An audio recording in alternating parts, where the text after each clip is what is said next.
Hello, my friends! Mais uma vez eu aqui, o William, e hoje faremos outra aula de física. Hoje abordando um tema muito importante na física, chamado conservação da quantidade de movimento. Esse conceito, ele é uma das conservações que são importantes, muito importantes na física. A gente tem a conservação de quantidade de movimento, conservação de energia, conservação de momento angular, seria a quantidade de movimento angular, né?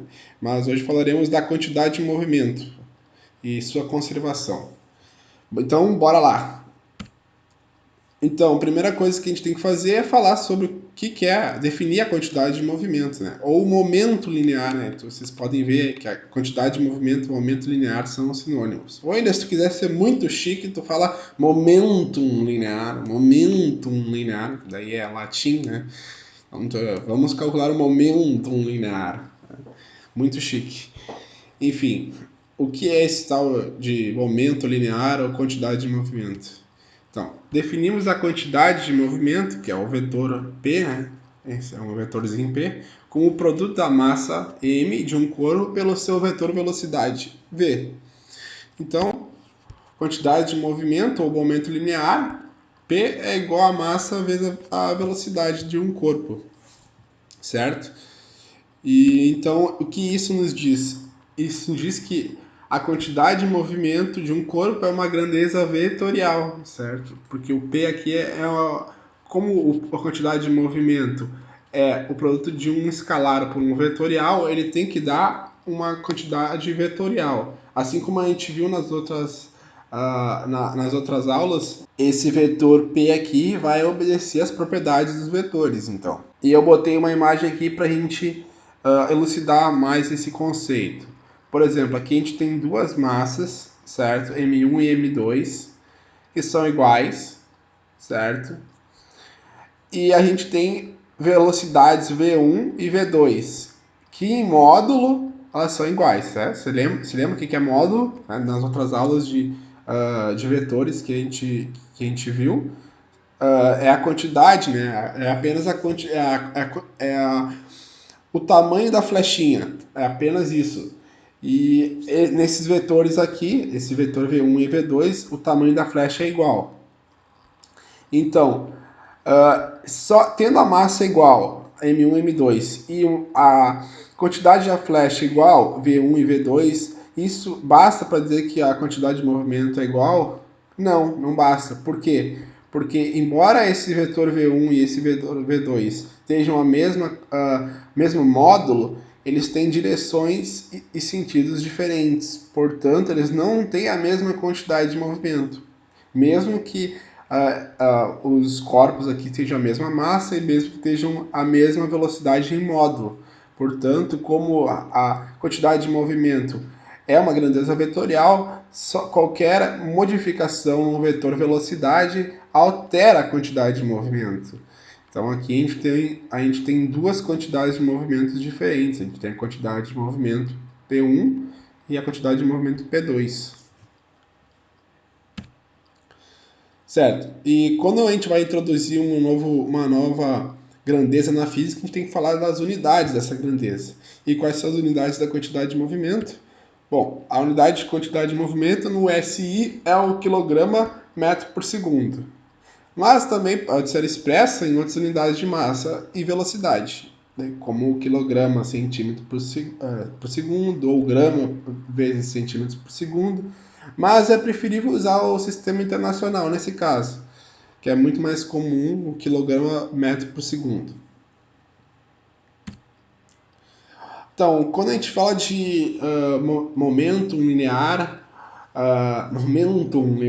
ou quantidade de movimento, surge um conceito importante também, que é o conceito dentro dessa área, que é o conceito de centro de massa.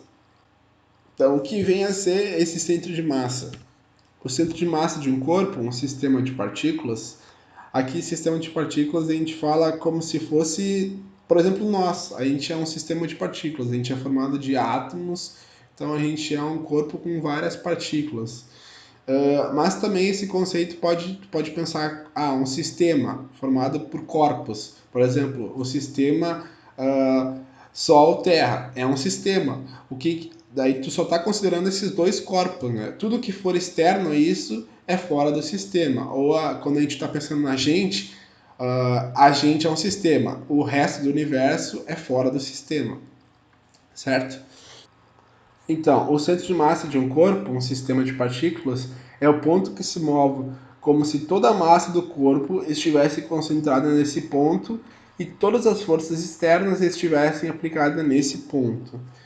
Então, beleza, esse conceito é bem teórico, mas vamos ver na prática exemplos que elucidem esse conceito.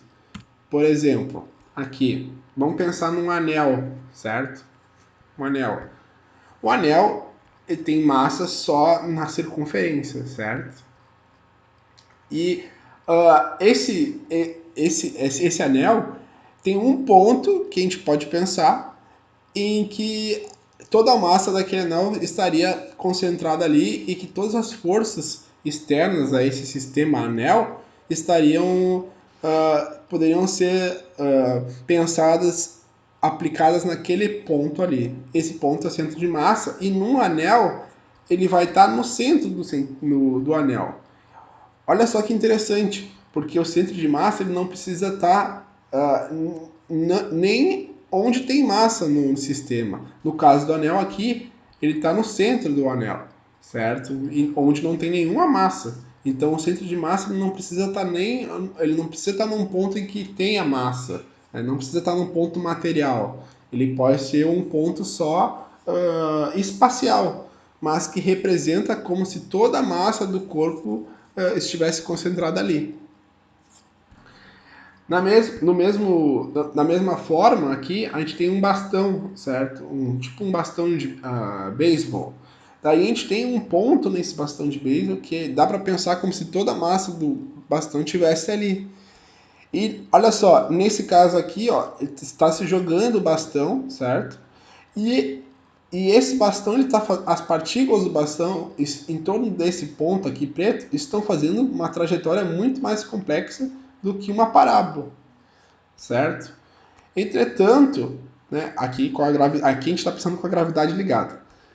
Entretanto, se a gente larga a gente pensar nesse bastão, nesse ponto aqui, que é o centro de massa do bastão, esse ponto aqui ele não descreve uma trajetória tão complexa quanto os outros pontos do bastão, que estão girando em torno desse ponto que é o centro de massa do bastão. Esse ponto aqui ele descreve uma trajetória parabólica. Então, uma trajetória que a gente está acostumada pensando em um lançamento oblíquo, por exemplo, né? Onde a gente não tem forças na horizontal, mas tem forças na vertical, que é a força-peso. Então, esse ponto aqui ele descreve uma trajetória parabólica, certo? E a gente pensa nesse ponto aqui como se tivesse toda a massa do bastão. Então, esse ponto aqui é o mais simples possível da gente descrever. Então, quando a gente pensa num sistema de partículas, a gente usa o centro de massa para descrever, porque é simples, né? É o ponto do corpo que vai ter um movimento mais simples. E a gente pode pensar como se toda a massa do corpo estivesse concentrada nesse ponto. E se a gente pensar, né, nos outros pontos, os outros pontos eles estão girando em torno do centro de massa. Então eles estão descrevendo, além de estar fazendo uma trajetória parabólica, eles estão fazendo uma rotação, estão rotando em torno desse ponto. Então estão fazendo uma trajetória muito mais complexa. E aqui é só essa figura aqui é só para mostrar um centro de massa, pensando só no centro de massa, a trajetória que ele ia fazer. Então agora a gente chegou no conceito de conservação da quantidade de movimento. E o que essa lei nos diz?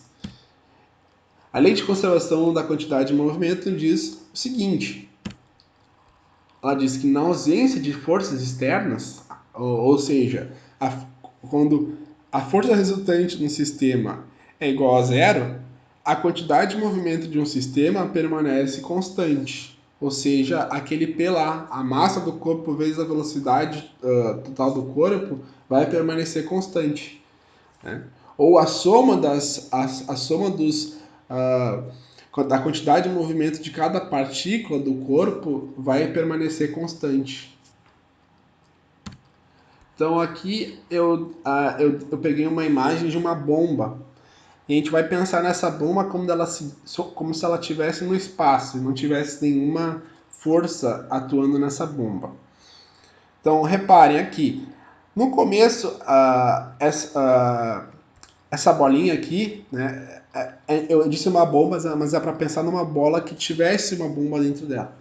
Então, no começo aqui, essa bola tem um aumento, uma quantidade de movimento que vai para a direita, P, certo? E em um certo momento aqui, ela explode. Então, antes ela era um corpo, um único corpo com uma quantidade de movimento P, certo? E aqui, chegando aqui, ela explode por forças internas. Isso que é importante. Não houve nenhuma força externa, não houve nem gravidade, nem empuxo, nem força de atrito que fez essa explosão ocorrer. A única coisa que aconteceu foi por causa que forças internas atuaram ali, houve uma explosão. Então, no momento em que houve a explosão, a bomba foi dividida em pequenos pedaços, com momentos ou quantidades de movimentos próprios desses pedaços. Só que como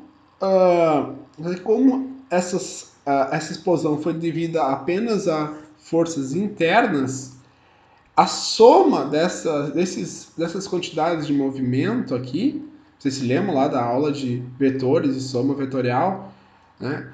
A gente somando botando uma quantidade de movimento atrás da outra, certo? Que é a soma vetorial, a gente vai encontrar esse mesmo vetor aqui, quantidade de movimento inicial, certo? E isso nos diz que, embora esteja explodido o corpo, a quantidade de movimento do corpo continua a mesma, se a gente somar a quantidade de movimento individual de cada pedaço da bomba. Então ela se mantém, continua igual. E se a gente pensar aqui, ó, depois da explosão, a gente tem uma nova figura aqui, mas um novo passo, que é um pontinho aqui, representando um pontinho com um vetor P, que é a quantidade de movimento, igual ao inicial. Esse pontinho aqui, que é um ponto imaterial, não tem matéria nesse ponto aqui, é o centro de massa. Ou seja, quando não há forças externas ao sistema, o centro de massa permanece a sua trajetória inalterada, ele não sofre alteração, ele não toma conhecimento da explosão, por exemplo. Se a gente fazer o centro de massa dos pedaços, ele vai continuar andando com uma velocidade inicial dessa bomba aqui, indo para cá. Então, mais um exemplo de conservação da quantidade de movimento. Aqui, a figura mostra dois carrinhos de mesma massa que estão ligados por uma mola comprimida de massa desprezível com um barbante segurando os dois carrinhos. Os carrinhos estão sobre uma superfície lisa. Então aqui a gente tem dois carrinhos de mesma massa que estão ligados por por uma mola desprezível que está comprimida, e para os carrinhos não irem para trás, certo? Foi colocado um barbante aqui segurando esses dois carrinhos. E esse solo não tem atrito, né? Idealmente não tem atrito. Então, pensando nesses carrinhos individualmente, se a gente pensar como esses dois carrinhos têm massas iguais, como eles estão parados também, esse carrinho aqui ele tem quantidade de movimento zero, certo? Porque ele não tem velocidade em relação ao solo. E esse aqui também tem a quantidade de movimento zero. Então, se a gente pensar no sistema dos dois carrinhos aqui, a quantidade de movimento do sistema desses dois carrinhos vai ser a soma da quantidade de movimento dos dois, que seria 0 mais 0. Agora, se eles estão com uma mola comprimida, né? Eles estão ligados por uma mola comprimida com um barbante que está segurando eles. No momento que eu corto esse barbante, essa mola vai descomprimir e vai empurrar esses dois carrinhos para trás, certo? Só que, olha só, se a gente pensar nesse sistema como um sistema fechado, né, não tendo nenhuma força resultante sobre esses dois carrinhos, a quantidade de movimento, a quantidade de movimento do sistema inicial era zero, porque os dois têm velocidade zero. E no momento que eu corto esse barbante aqui, as únicas forças que atuaram foram forças internas, né? Que é a força elástica aqui. Não teve nenhuma força externa que atuou sobre o sistema. Portanto, no momento em que eu cortasse esse barbante aqui, a quantidade de movimento do sistema deveria se manter igual, ou seja, zero. E então, mas como zero? Isso quer dizer que esse carrinho aqui, os dois carrinhos, como tem massas iguais, isso me diz que quando eu largar aqui, quando eu cortar esse barbante, eles vão ter velocidades de módulo igual, mas sentidos opostos, certo? Então eu vou ter um vetor velocidade desse carrinho para cá e um vetor velocidade desse carrinho para cá. Agora, se eu somar fazer o produto da massa vezes essa velocidade aqui nesse carrinho e a mesma coisa para esse carrinho aqui, eu vou ter quantidades de movimento diferentes, certo? Com sentidos em módulo igual, mas com sentidos diferentes. Então, se eu somar esses dois vetores, ela tem que dar zero para se manter, para se conservar a quantidade de movimento.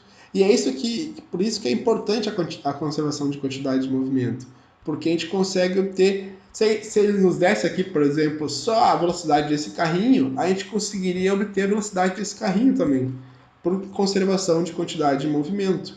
A gente saberia essa velocidade aqui, que seria em módulo igual a essa, certo? Mas com sentido diferente. Agora, se esse carrinho tivesse, por exemplo, 2 vezes a massa desse, no momento em que eu cortasse esse barbante, essa velocidade desse carrinho teria que ser 2 vezes menor do que a desse, certo? Para a quantidade de movimento se conservar. Então, esse exemplo aqui, a nossa professora gravou alguns vídeos sobre isso, fazendo esse experimento aqui. Eu vou deixar o link para vocês ali na descrição, para vocês darem uma olhada que esse conceito dá para tirar muitas coisas através desse conceito de conservação da quantidade de movimento. Então é isso, pessoal. Espero que vocês tenham entendido os conceitos aí, conceitos bem teóricos, mas que são muito importantes dentro da física. E era isso. Falou, um abraço. Dali.